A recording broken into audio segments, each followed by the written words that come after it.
Who do you expect to leave the club in the summer? I mean, Postecoglou himself said, I think it was after the Chelsea defeat, that there have to be changes to the squad, either coming in or coming out. Yeah, he has to be given the opportunity to rejuvenate the squad and to bring in his own players and what he wants. He's been in the managerial hot seat for a short period of time. You look at the area that needs strengthening, I would say in centre-half, in that position. He needs players in. Dragusin came in January. We've not seen much of him. But Christian Romero, with his injury record, with his suspension record through yellow cards and red cards, you would expect him to miss some point of the season. Van der Ven, we know that he's obviously a highly tuned athlete, and hamstring injuries have been a problem. He's had 2 this season. So if you're going to lose Romero and Van der Ven both at the same time, you're going to need cover. I mean, Eric Dyer's on loan at Bayern Munich.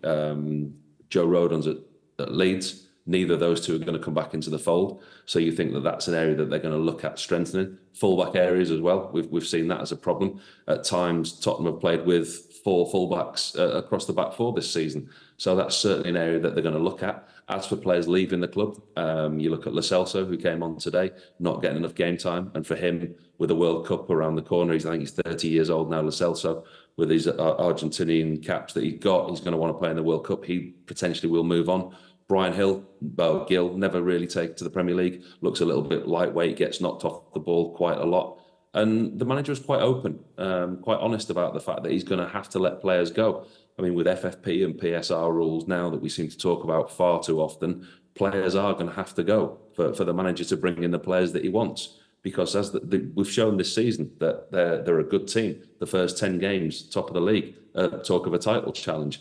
Then actually, is the squad depth strong enough? Have they got enough players of a certain quality to keep the level that they want to all season? And they've proved that they haven't, because they've not competed at that level. They've had no European football to contend with like other clubs have.